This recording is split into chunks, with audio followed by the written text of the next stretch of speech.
이 잠언서, 구약성경 잠언서 21장 2절에서 4절까지 말씀 보도록 하겠습니다. 우리 다 같이 읽진 않고 제가 읽도록 하겠습니다.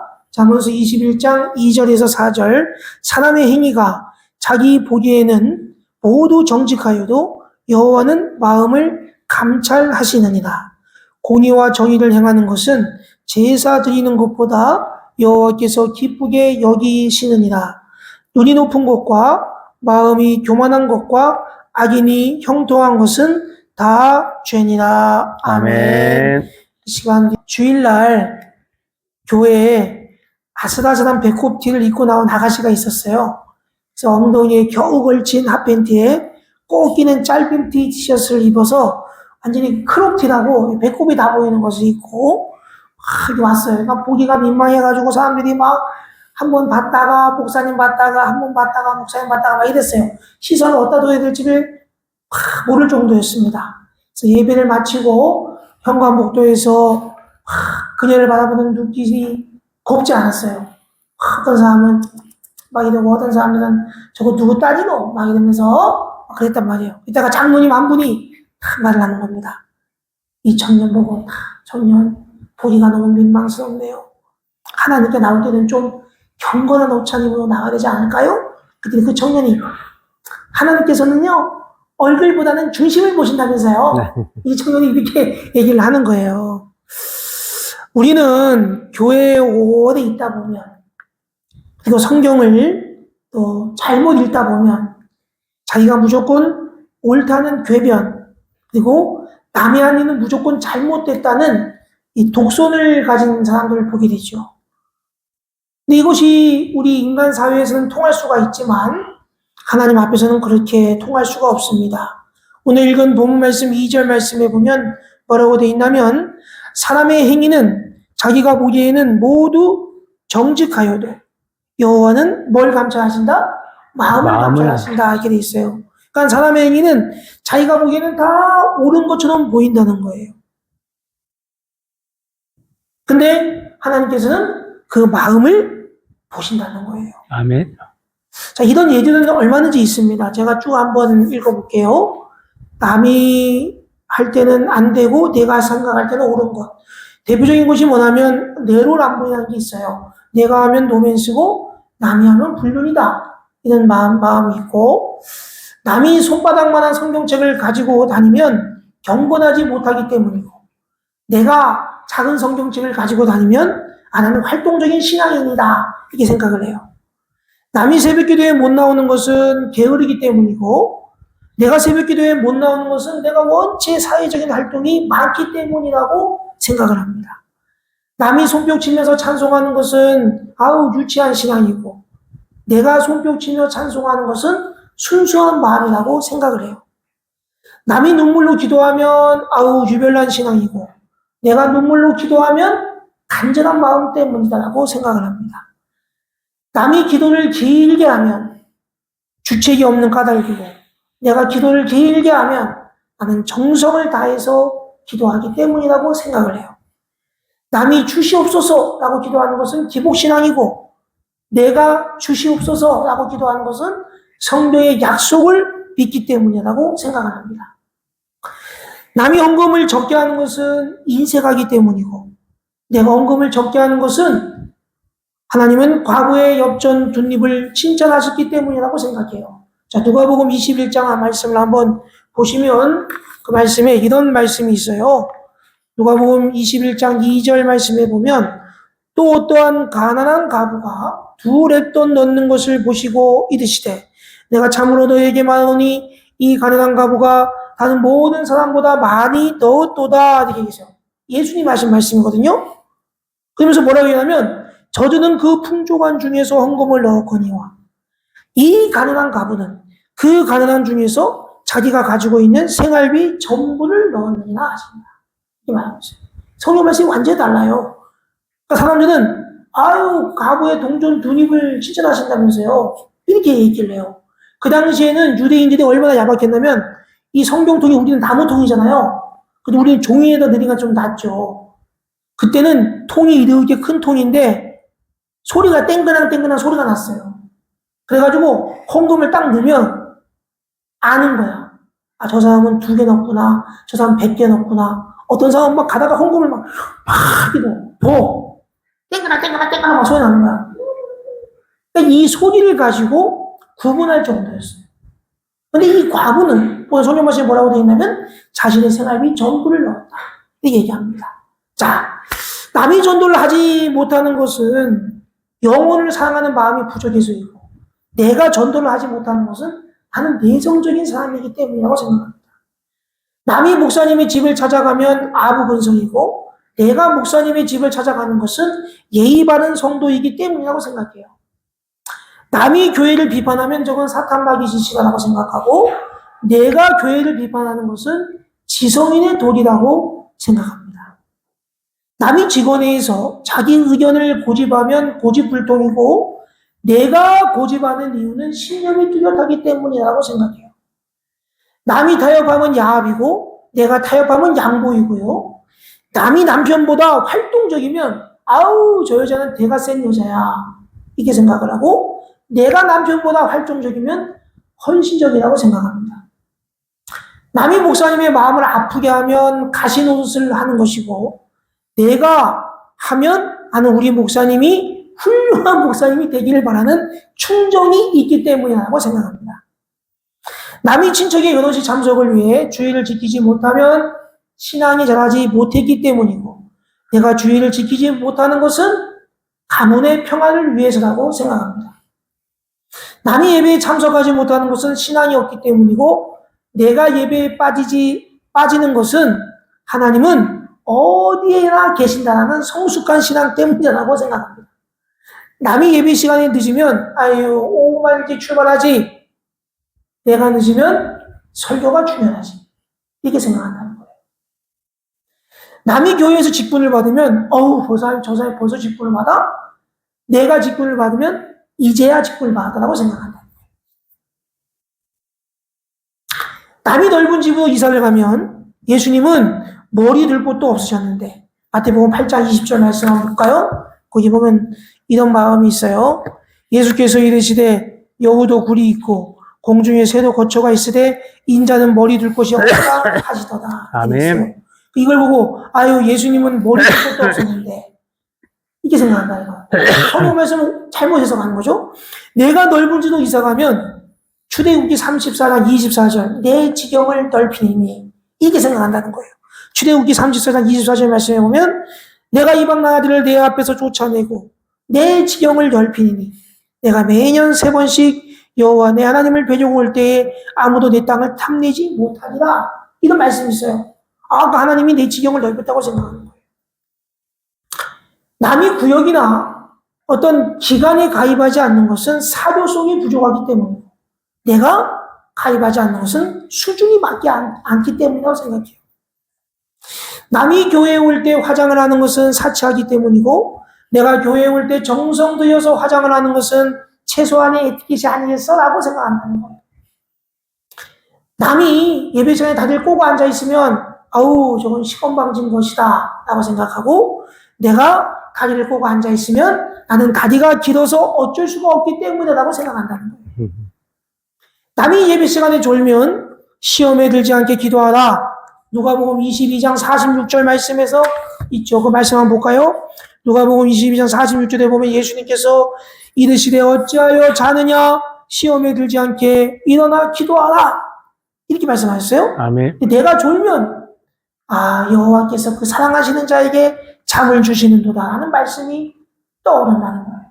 시편 127편 2절 말씀 거기 보면 너희가 일찍이 일어나고 늦게 누우며 수고의 떡을 먹음이 헛되도다. 그러므로 여호와께서 그의 사랑하시는 자에게 뭘 준다고요? 잠을 주시는도다.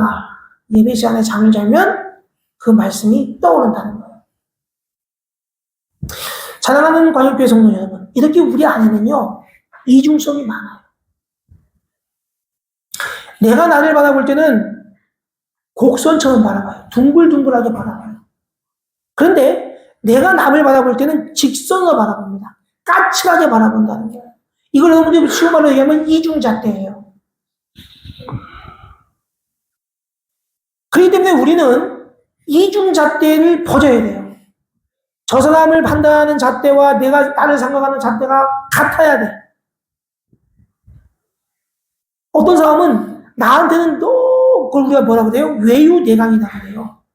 바깥 사람한테는 관대해요. 부드러워요. 나한테는 엄격해요. 근데 우리는 외유내강이 아니고 외강내유해. 바깥 사람한테는 강해요.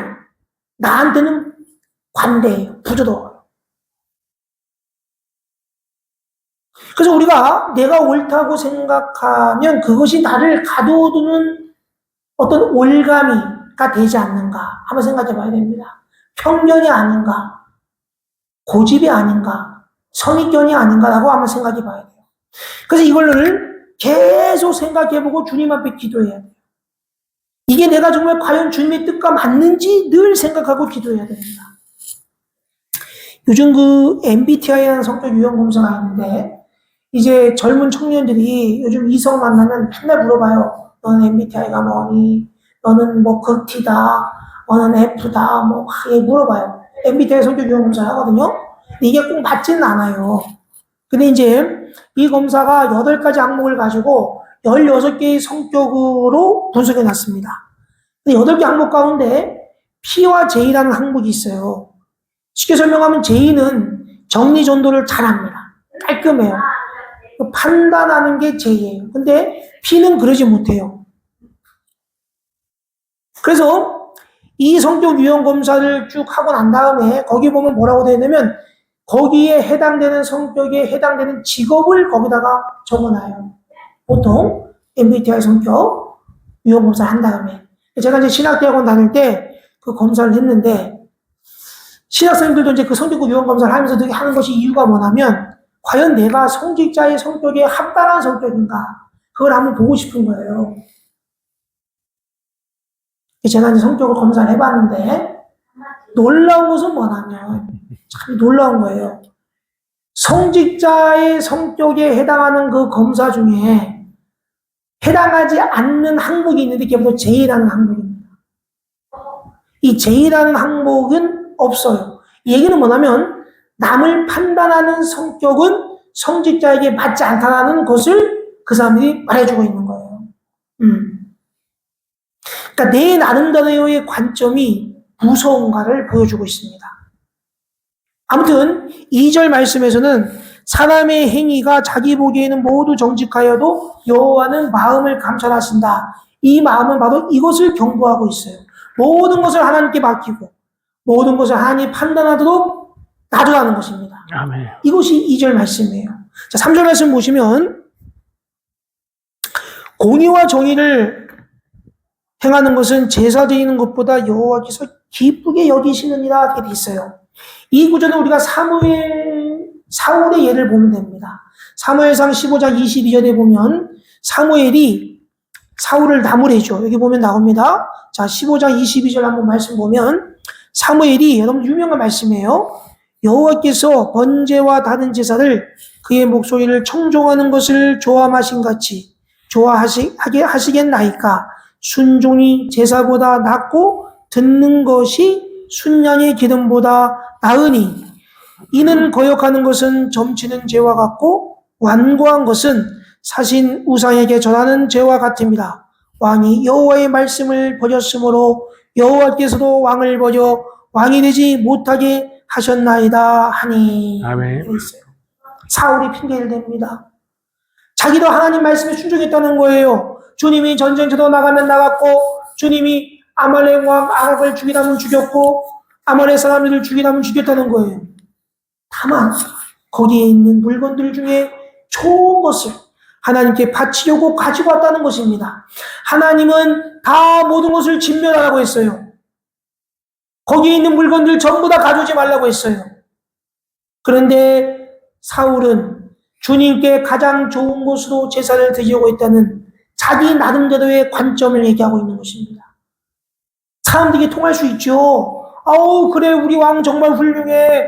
하나님께 좋은 것을 바치려고 그렇게 가져왔구나. 그런데 하나님이 기뻐하시지 않다는 거예요. 사울의 마음을 보고 판단한 것입니다.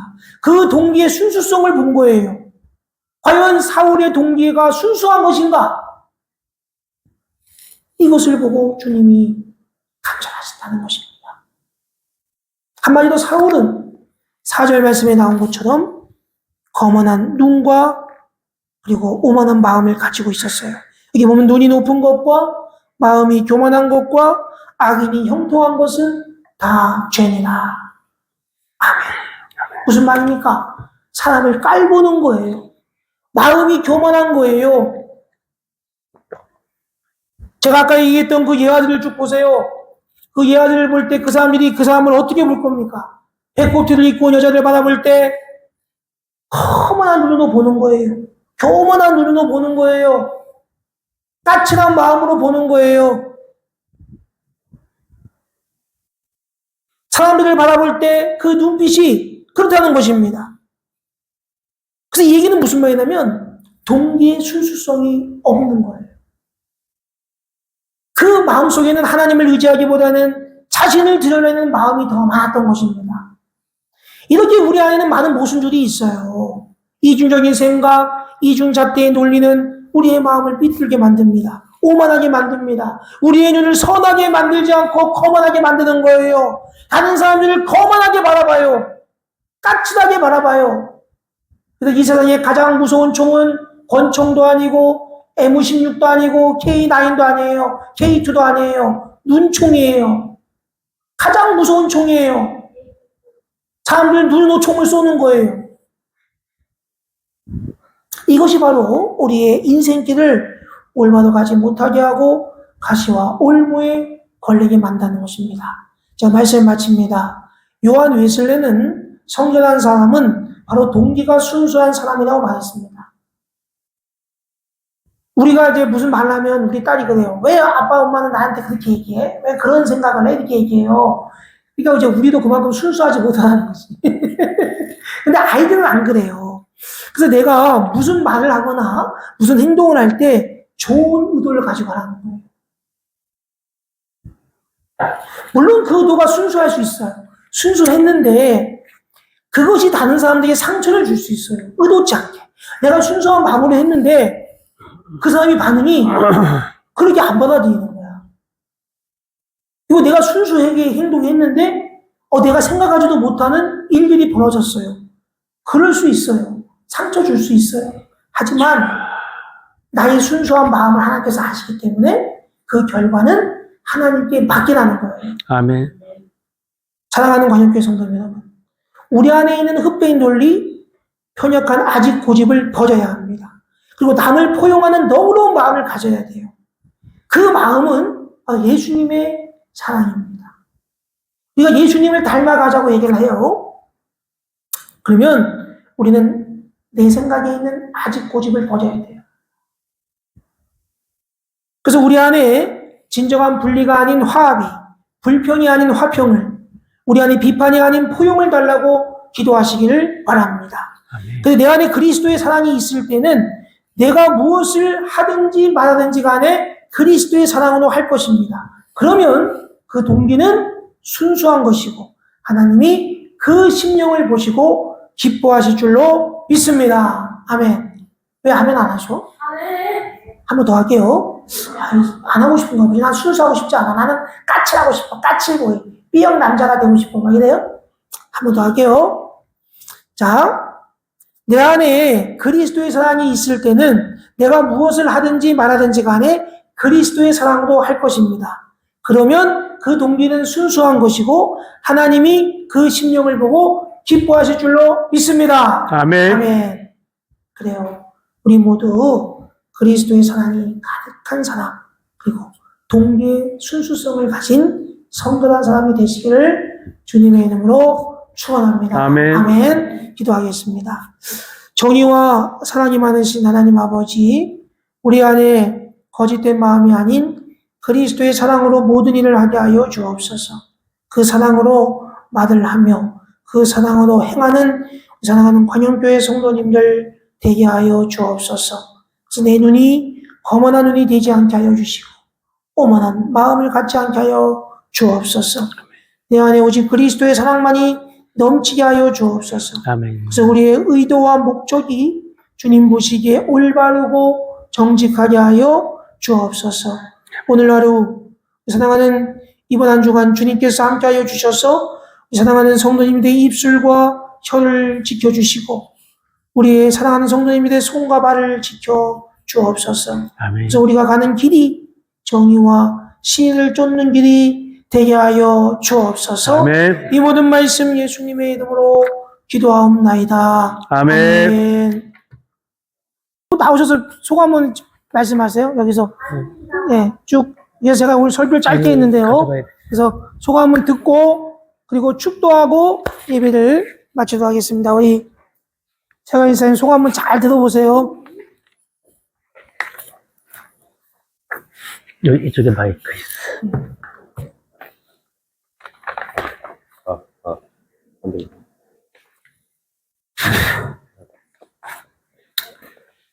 안녕하십니까. 그 1차 성경 공부를 끝내며 해가지고 이제 그 소감을 제가 준비는 했습니다. 근데 그 순종하는 마음으로 그 이 자리에 서게 되었고, 사실 저는 뭐 이렇게 그 모태 신앙은 아니지만은 그 여기 이제 아주 어릴 때부터 여기 이제 우리 광염교회가 세워지고 이제 제가 이제 여기 이제 교회를 다니게 되었어요. 이제 아주 어릴 때부터 주일학교를 다니면서 이렇게 이제 성장을 했고 또 이제 그러다 보니까 이제 성경 말씀과 관련되어 어떤 게 뭐 간단한 질문 같은 경우에는 이렇게 대답을 할 정도의 그런 말씀은 알고 있었지만은 사실은 저도 이렇게 살아오면서 특히 우리 요양원의 우리 이제 어르신들이나 우리 또 직원들, 이렇게 선생님들한테 이렇게 복음을 전하고 싶을 그럴 때가 있거든요. 근데 그럴 때는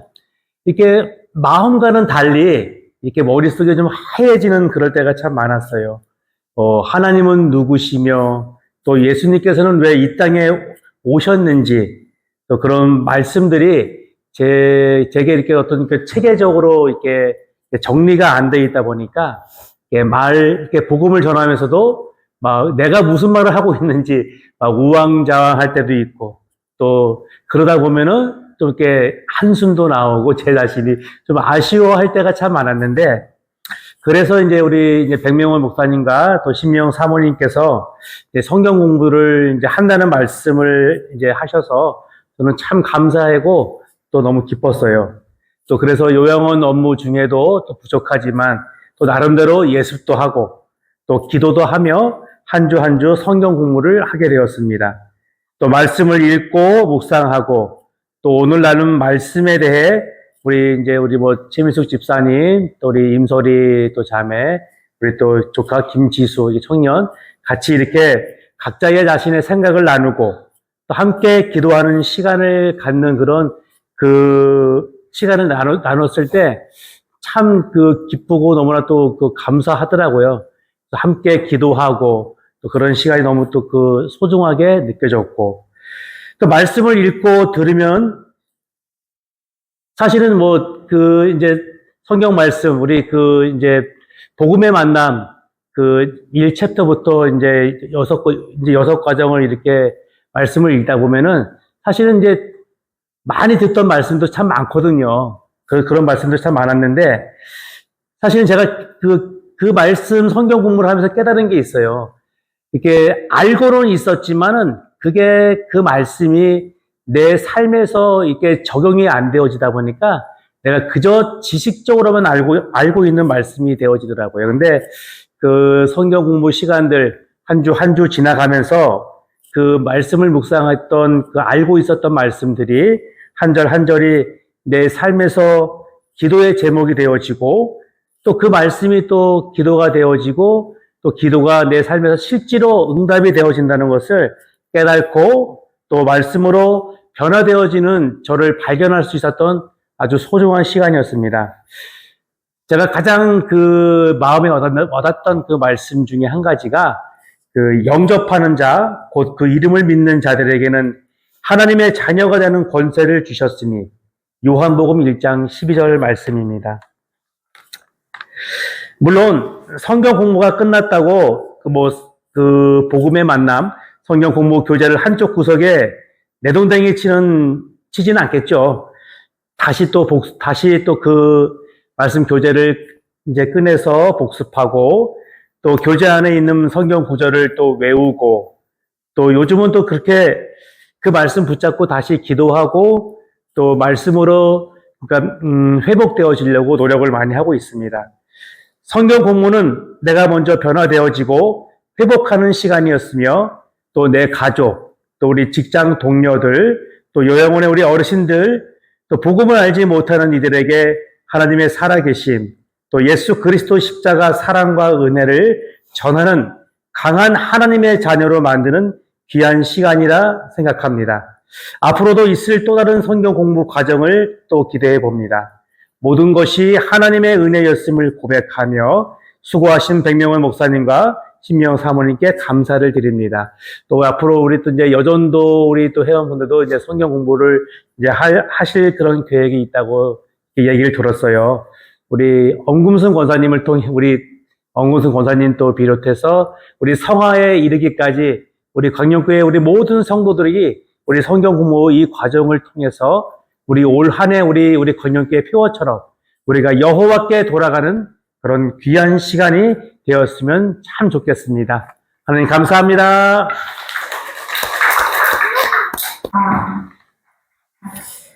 저는 처음 성경 공부를 한다고 했을 때 대학생 때 동아리에서도 비슷한 내용의 교재로 공부를 했었고 또 이미 다 알고 있는 내용이라 생각해서 솔직히 큰 기대는 하지 않았습니다. 하지만 저 예상과는 다르게 새로운 사실들을 많이 배우는 시간이었고 한 구절씩 말씀들을 따로 읽어보니 제가 생각하지 못했던 성경적 지식이 확장해 나가는 시간이었습니다. 특히 사화에서 병에 걸린 사람이 자신의 병을 깨닫지 못하면 치료받을 수 없듯이 자신이 죄인이라는 사실을 알지 못한다면 죄를 해결할 수 없습니다. 당신은 죄인임을 깨닫고 공손히 예수님께로 나와야 한다는 구절이 와닿았습니다. 저는 그동안 제가 죄인이라는 사실을 배웠음에도 불구하고 그 사실을 망각하고 스스로 제 삶의 주인이 되어 제멋대로 살아가고 있지는 않은가 하는 생각이 들었습니다. 이과를 배우면서 회개해야겠다는 생각이 들었습니다. 또한 눈물이라는 단어가 무슨 뜻인지 잘 알지 못했는데 이건 개의 불쌍히 여긴다는 뜻이라는 것도 알게 되었습니다. 마지막 5과에서는 새로운 삶의 요한복음 1장 12절 영접하는 자, 곧 그 이름을 믿는 자들에게는 하나님의 자녀가 되는 권세를 주셨으니 라는 말씀이 다시 한번 와닿았습니다. 세상을 살면서 때로는 제가 부족하고 연약하게 느껴질 때가 많았는데 이 말씀을 통해 나를 자녀 삼아주고 필요한 것을 구할 수 있는 특권이 있다는 것을 깨닫게 되니 마음이 든든해졌습니다. 그래서 하나님을 믿는 것이 정말로 큰 자랑이고 그 어떤 세상의 조건이나 성취보다 귀한 가치라고 생각이 됩니다. 앞으로 인생을 살아갈 때 하나님의 자녀로서 권세를 잊지 않고 당당히 살아갈 수 있을 것 같다는 생각이 들었습니다.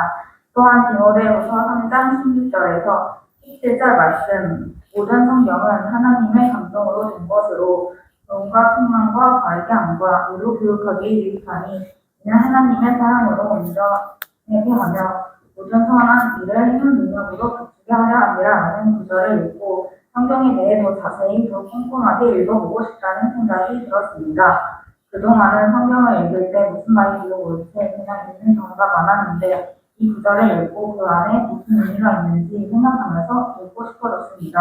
또한 제가 이렇게 대단한 책을 이렇게 두고도 이렇게 읽지 않았구나 하는 생각도 들었습니다. 또한 성경 공부를 끝내고 서로 기도 제목을 말하는 시간도 유익했습니다.